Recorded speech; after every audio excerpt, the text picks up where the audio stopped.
I2C is one of the most popular inter-IC communication protocols in the industry. Would you like to get a much deeper understanding of how it works and how to write your own device libraries? In this first video of a two-part series, we'll take a look at the communication between our particle argon and our MCP9808 Temp sensor using the Saleae Digital Logic Analyzer. Then we'll take a look at the datasheet and see if we can communicate with the device directly without using the current library. In the second video, we'll write our own library in C++. We're not only communicating with our temp sensor, but also provide additional capability to set the temperature thresholds and get a temperature alert if those thresholds are exceeded.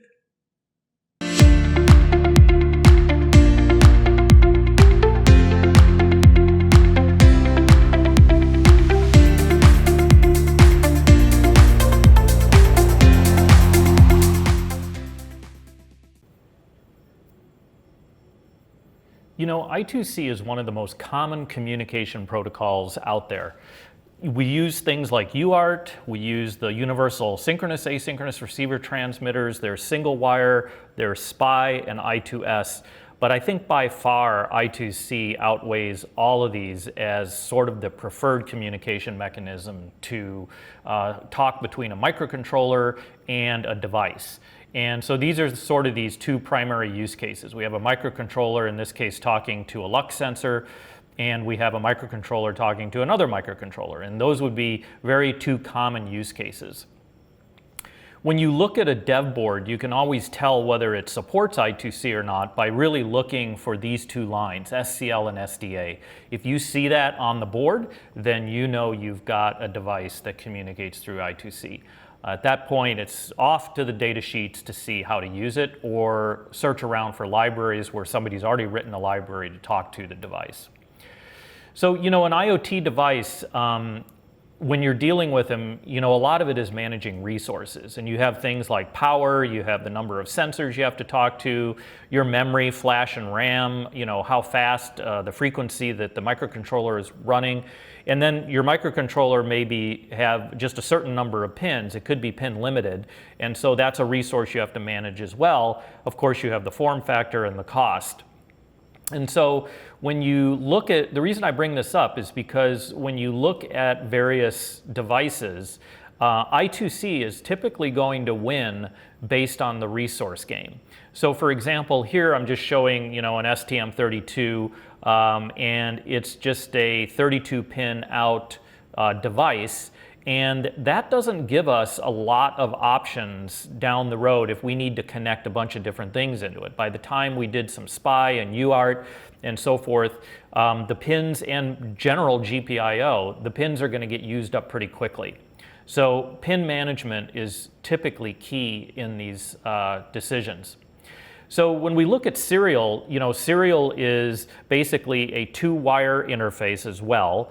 It's transmit and receive, and the transmit is going to be connected to the receive of the other device and vice versa. And so this is basically a full duplex communication, but the problem with this is it's very much one-to-one. We would have to have another pair of transmit and receive lines to communicate with the second device. Now, SPI communication protocol is another way to go, and it is also very popular. It's very fast. It's up to about 20 megahertz in speed.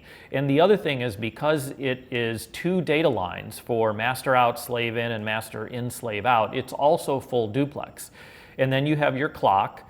But what's interesting about this is that every device that's on the same data lines and clock lines, where they're all sharing it, all have to have a chip select line that tells them when they can listen or when they can talk on the bus. And that means that every time we add a new device, we're going to add another chip select line. So this is going to grow linearly. Every time we add a new slave, we need to use a new pin on our microcontroller. So for example, to talk to these three devices, we actually are using 6 pins off the microcontroller to do that. So in comes I2C. Now I2C is awesome because it basically only uses 2 lines or 2 pins off of our microcontroller independent of the number of slave devices we have. And the way it gets away with doing that is that there is something called an address. Each slave device has a unique address, and that allows these 2 lines to be used in a way where allows the microcontroller to address just this slave or this slave or this slave by putting out different addresses. So the way it does it, it uses the SDA line for that. So the SDA line is your address and data line. So that's where that happens. And then SCL is the clock. So that's just the frequency at which the communication is going to occur. And there are a bunch of different standards, if you will, and capabilities that are advertised out there for I2C. However, by far, the primary frequencies are going to be 100 and 400 kilohertz. Our argons and xenons, for example, will support either 100 or 400. Now, the other thing to keep in mind too is that these lines basically are always floating. And so what we have to do is to get clear 1s and 0s, we're going to put pull-up resistors on each of the lines. And those pull-up resistors will be pulled up to whatever your voltage is, so 5 volts or 3.3 volts or 1.8 volts, depending on your voltage domain. And what that means is that they're always held high, and then whenever the microcontroller, the master, or the slave, if it's communicating or sending data, wants to send a 0, it needs to pull it low. When it wants a 1, it just releases it. So it's a release or pull it low. So key advantages of I2C: you can communicate with many sensors with just 2 wires. You don't have bus contention because nobody can actually try to pull the bus high while somebody else is pulling the bus low. In this scenario, you only just pull it low. And if you don't, it goes high because of the pull-up resistors. And it has a good higher frequency than serial. Now, some of the disadvantages is that we only have 1 data line, which means that we can only send or receive data, but we can't do them both at the same time. So it is not full duplex, it's only half duplex. And the other thing to keep in mind is that address collisions can limit some of your sensor decisions. So if you're going to put a bunch of sensors on a board, you want to look at the data sheets of the manufacturers of the sensors you're going to use that are I2C, and just make sure they haven't hardwired the addresses to the same ones as some of the others, because if they have, you're going to be out of luck as far as putting them on the same I2C bus. So let's look at the addressing for a second. So basically the address is a 7-bit address, but it comes out over an 8-bit word. And the address is over here in the most significant bits, and that least significant bit is reserved for a 0 or a 1, indicating that what you're about to do next is either going to write something or you're going to read something from the slave. And if this is a 0, then it means it's a write. If it's a 1, it means it's a read. So here we see the valid address range, which is anywhere from 8 through 77 hex, which gives us 112 addresses that we can address. I won't go into the details on this, but suffice it to say that there is a way to get 1,024 addresses by going to a full 15-bit address. And it uses one of the reserve states here to actually indicate that it is a full 15-bit address. I have never run into this. I'm sure they're out there, but the common use is going to be at the 112 different addresses. One thing I also want to point out is that there is the case where a lot of data sheets actually specify the addresses incorrectly. And this can cause frustration when you go to program your device. So what they will do is, instead of referring to the address as this 7 bits here, they will refer to the address as all 8 bits. And then they'll say, oh, you want to write to it, you write to this address, and when you read from it, you're going to read from this address. That is wrong. That is not the correct nomenclature. That is not the address of the device. The address of the device is these 7 bits here, and then this bit is a 0 or a 1, depending on whether you're reading or writing. And this is critical because when you go to use the code in the firmware and you want to begin a transmission, for example, that assumes it's going to be a write. So it's going to put the 0 or 1 here, but it wants a real address. It wants the 67. It doesn't want CE. So that's just something to watch for in the data sheets. So our MCP9808, we've talked about the fact that we need pull-up resistors. However, on this board, if I look at the schematic, I see that SDA and SCL have already, they already have 10K ohm resistors going to VDD. So that's great. So when we use this board, we don't have to add additional pull-up resistors. The only reason I bring it up, though, is that may not be the case for the dev board you're using, and certainly if you're just grabbing the chip straight out and putting it on a board, you're going to need these pull-up resistors. The other thing to keep in mind is that you only need one set of pull-up resistors for the entire board for that I2C bus. So you don't need to repeat them. And in fact, if you do repeat them, you're putting resistors in parallel and you're actually reducing the overall resistance of the pull-up resistor, which is a whole nother topic.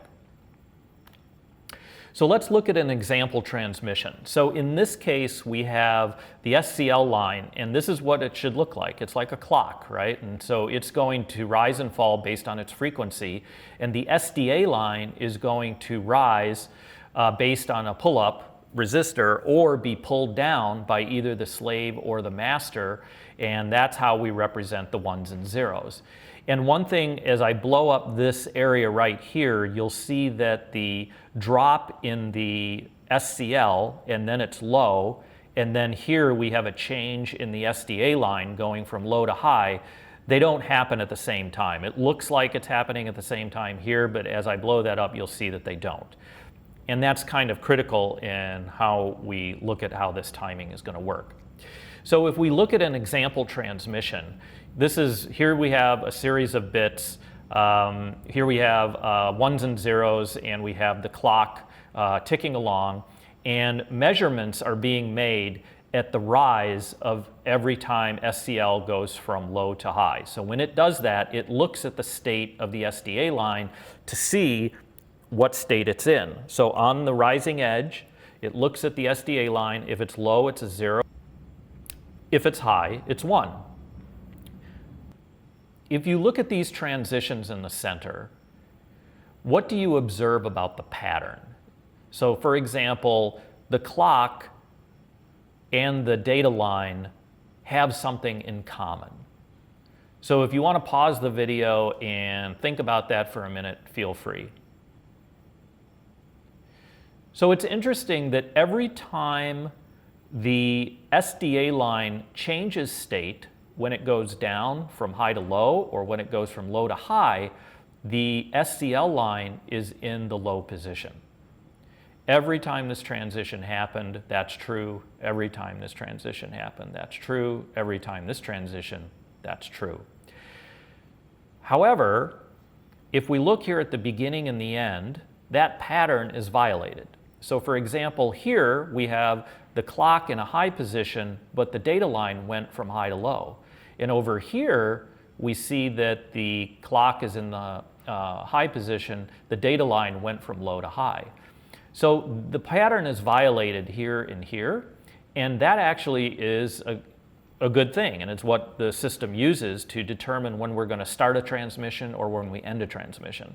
So the fact that the two lines will normally just be high, sitting there, nobody's talking, as soon as the master wants to start a transmission, it's going to pull the SDA line low while SCL is high, and now everybody on the bus is going to listen to an address coming across and make a decision as to whether it's going to participate with either the write or the read request. And over here, when the master is done, it's going to raise the SDA line, let it come up high based on the pull-up resistors, just release it while the clock line is high, and that says everything's done. So that's our stop signal or end signal. So this is a typical pattern for I2C. What it will do is it'll have a start bit, and then we'll put out an address because we don't know who we're reading or writing to without the address, so that's critical. And in this case, if we put a 0 out, it says we're going to be writing. So we actually write a register number, And the idea here is that most all of these I2C devices have a set of registers that are all documented in the data sheet, and we'll see it with the MCP9808. And so your job is to read and write to these registers. And when you do that, this is how you're going to get the device to function and get the data from it. So we write a register number, we write some data, that data is going to go into the register. We could write more data, so it is common if we need to write to a bunch of registers, we don't have to go back around and give it a new number. It'll just auto-increment the register each time you do the write. That'll depend on the device. And then finally, when we're done, we'll stop. Now, when we want to read from the slave, we have a start. We again are going to first write with the write bit of 0 a register number. So you're still sending a register number out. So you send an address, a register number, then you send another start, and then you send a 1 in your address, which is now saying you're going to read. At that point, as you're clocking the data, this read data is going to actually now be set by the slave. So the slave will take over, will do the pull downs to get those zeros and let up for the ones. And when it's done, you'll get a stop. And that's the end of the sequence for reading. So let's briefly look at the code as far as the main items that you're going to use to code this up. So we're initializing the I2C interface is the first thing we want to do. And you'll typically do wire.begin. And if you don't put anything in the parameters here, it means you are acting as the master. That's what we're going to cover in this remaining aspects of this video, and that's the most common scenario. The other way to do it, though, is if your microcontroller is actually going to be a slave device and something else is the master, you can do wire.begin and give yourself an address, and now you will become a slave device on the bus at that address. When we look at a write sequence, we have a wire.begin transmission. That means that we're going to start sending something out. And we're going to write, and we're going to give it the I2C address that we want to talk to. We then write our byte, and we can write as many bytes as we need to. For the devices that we're using with Particle, the way this has been implemented is they do have a buffer, so you can write more quickly than it can be sent out on the bus. But keep in mind that there's a maximum in the buffer of 32 bytes. And if you exceed that, the extra items that you're putting in while it's full are just going to be lost. Okay? And then after you're done writing, you do an end transmission. And when you do that, you're going to get the stop sequence. Now, the read sequence is pretty similar. You're going to do a request from rather than a begin transmission. And you're going to give it the address, and you're going to tell it how many bytes you're going to read. And then what you're going to do is call wire.available, and you're going to continue to call this until the count is the number of bytes that you want, within reason. So in our case, it's very simple. It's 2 bytes that we'll be doing, so we'll wait till it gets to 2, and then we'll do 2 reads right after that. We know they're there, we know they're in the buffer, and we can read them, so we keep it simple. And so that's how we read them. And again, we do the same end transmission at the end when we're done. The other thing is I2C addressing. We want to be careful with I2C addresses because it's, first of all, in data sheets, I don't know why they just don't put the I2C address right up front on the first page. They rarely do. In fact, I don't think I've ever seen it. And it's buried in the data sheet somewhere. So I'm just pulling, like, here's section 3.5 where it talks about the address pins. And I'm looking down here and I'm figuring out, oh, okay, this is a 1 and this is going to be 8 with these guys being 0. So it's 1/8 hex if these guys are all pulled low. And so it's 18 hex is the address, but nowhere does it say that in the doc. So I have to figure it out through this. So just keep in mind that that's a common scenario, and it's something that it should definitely be documented, but they don't always make it easy. So let's just look at one typical transaction. So first of all, here are the registers that are part of the 9808. So there's a config register. The config register we won't discuss in this video, but basically this is how you tell it if you want to set those upper and lower bounds and get alerts and so forth. You can set those up here. Here's register number 5 is actually the temp register, and that's what we'll be reading from to get the temperature. And then there's a manufacturer ID and a device version number registers. So when we first fire up the bus, we might, as part of our Hello World, want to get this manufacturer ID and see if we get a 54. And if we do, then we know thumbs up, we're good to go. We could also check this version number as well. And then the last one is resolution, which is basically there are various values that you can give it depending on how accurate you want your temperature to be. In this case, the 3 is the default. All of these are the default, by the way, when you power it on. And 3 is the most accurate. So it'll take the longest time to sample, but it'll give you the most accurate temperature. So let's look at the sequence of what would happen in an I2C transmission. So first off, we're going to send out an address. So here we've sent out a 1 and an 8. And then we have the 0 here, which says that we are going to write. And what we are going to write is the register number. So in this case, we're going to say, here's the address, and we're going to go to 5. And that means that now the 9808 internally has set its register pointer to 5. So any subsequent writes or reads are going to happen against this register.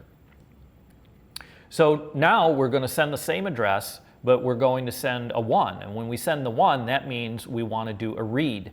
So now, once it gets that, as the clock starts to tick along, the 9808 is actually taking control of the bus, and it's writing out its data, in this case, two bytes of data that represent the temperature.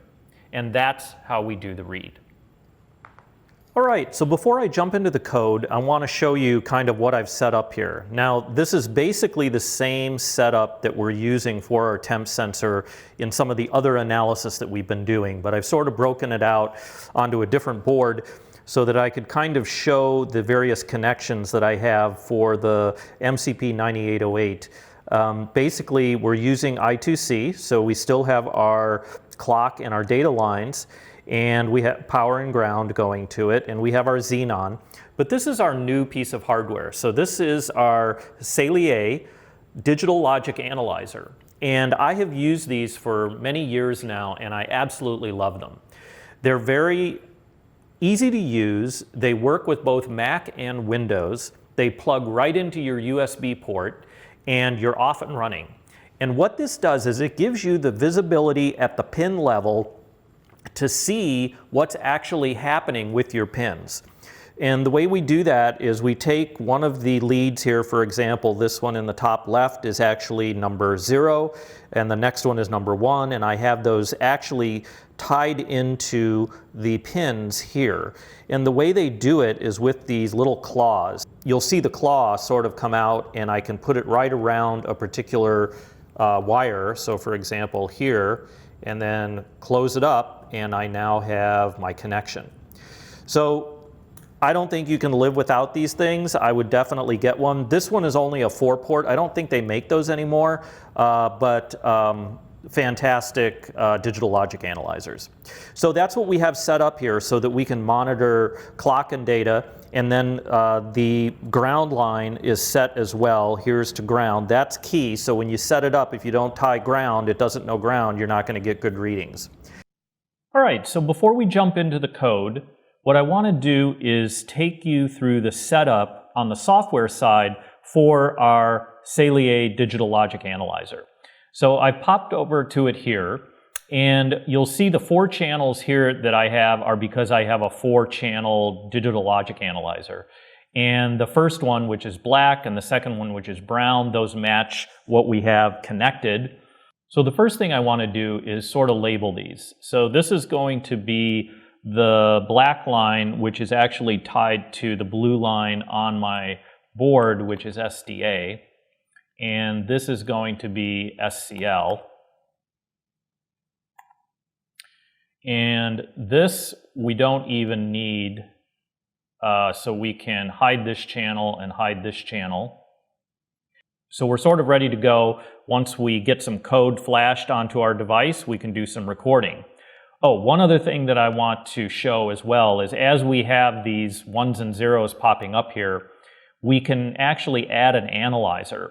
So an analyzer, what it will do is it will analyze those ones and zeros and actually tell us something in a much more readable form as to what we're seeing. So in this case, I'm going to pick I2C, and it's asking me, well, which channel is on the SDA line? And it's 0, which is, I've labeled SDA. SCL, I've labeled SCL. And then here again, 8-bit read-write bit included. I prefer to see 7-bit, as we've talked about in the slides previously. So I'll pick that and hit save. And now we have an analyzer set up so that when we start doing our recording, we'll get some analysis right away. So let's go over to the code. And this is kind of my default starter code. Obviously, it doesn't do much, but what it does do right at the beginning is it is going to set our system thread to be enabled, which means we're getting the multi-threading between the device OS and whatever we run here and set up and loop. And then the system mode manual, again, is just stopping the radios from firing up and all of that. We actually aren't even using the radios in this code. So we can start it at manual, and then later on, if we need to turn them on, we will. So the first thing I'm going to do is put some defaults in. And these defaults are essentially the addresses and the items that we will need to actually communicate with the device. So we've already talked about the fact that the MCP9808 address is at 18 hex. So we'll put the 18 there.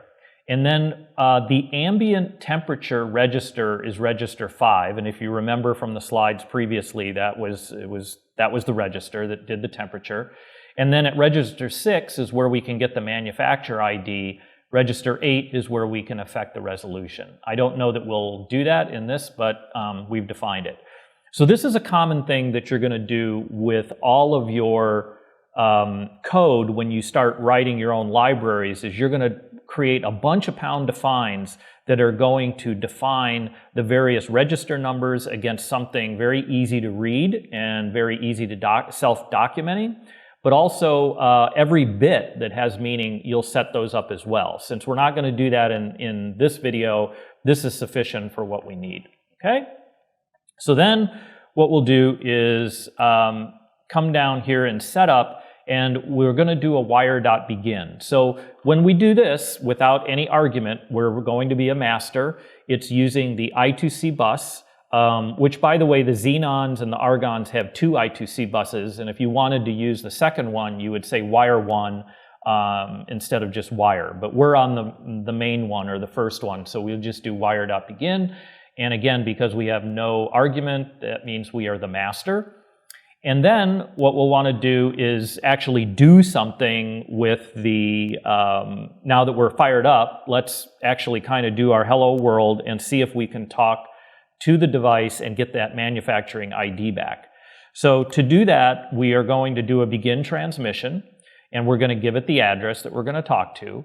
And then we're going to write a register number. So this is going to write out a 6, and then we're going to finish our transmission.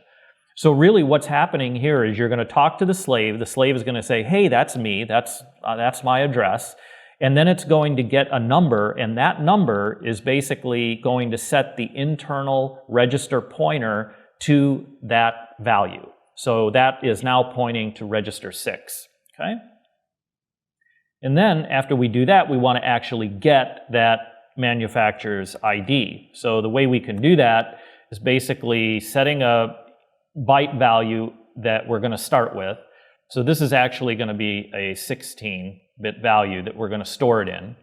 And we're going to do a wire.requestFrom, because now we're reading from the device. We're giving it the address, and we're telling it we're going to do 2 bytes. And then we're going to do a wire.read. We're going to shift that over to the left because it gives us the most significant bit first, or most significant byte first. And then we're going to do another wire.read, and we will have our value. So at that point, we could compare it to see if it is correct, but we're going to use the Digital Logic Analyzer and see what we get there to do this. And by the way, we've also just added a delay of 1,000. We'll go back around. We'll just do the same thing again and again and again in querying for this manufacturer's ID. So what I'm going to do is put our device in DFU mode. and then we will go ahead and build this. Now, I've already done a project setup, I've already done a clean, I've already done a configure for the Xenon with the right OS, and so again, those things are critical for you to do first before you just jump in and start flashing the application to your target, because it may be set up in a different way and it may not work. So starting from a good known point is critical. So what we've done now is we've compiled, and you can see we flashed it down to the device. So let's go over to our Digital Logic Analyzer and let's hit start. And what start is doing is it's actually monitoring those pins now to see what's going on and recording it all. So we can hit stop at this point, and you'll see that we have some really tight ranges here of 2 milliseconds, at a millisecond each into these increments. And all we see is two values which are both 1. So that is the normal state of the bus, is high. But the reality is if I zoom out, I keep zooming out here, we'll see little communications going on every second, because that was our delay. And if we want to zoom in on one down here on the right, this is where our analyzer is giving us some data. So notice it's saying right here, set up write to 18. So that's saying that it's sending out a address of 18 hex, and it's getting an acknowledge back. And if we click on that, we can actually go right to it in this recording and see that. So here's what we see. We see a clock line rising, and we're reading a SDA line of 0. So remember, we read data on the rising edge. So this is a 0, this is a 0, this is a 1, this is a 1, this is a 0, this is a 0, this is a 0, and then this is the read-write. So it's saying low, which means it's a write. And then this is the acknowledge that we get back. It's held low, acknowledging that it saw the address. Then we can go down and see what we sent. And so here we're sending a 6, which was the correct value to talk to the, or to set the internal pointer to the 6th register. Then we go do a setup read. So we do another 18, which is here. But notice here on this rising edge of the clock, we have a high, which means it's going to do a read and not a write. And then at this point, we do 2 reads. So we're reading the first most significant byte, and we're reading the second most significant byte. And sure enough, we have 0 and 54. So that confirms that we have communication working, and we got back the correct manufacturer ID. So that would be our hello world. So let's just go back and read temperature. So what we'll do is we'll kill this.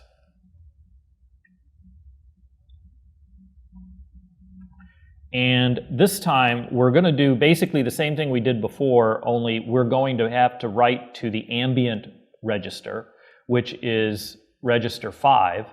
And then we should let this run again and see if we get some valid temps. So we'll go ahead and put this in DFU mode, and we'll go ahead and flash to the target.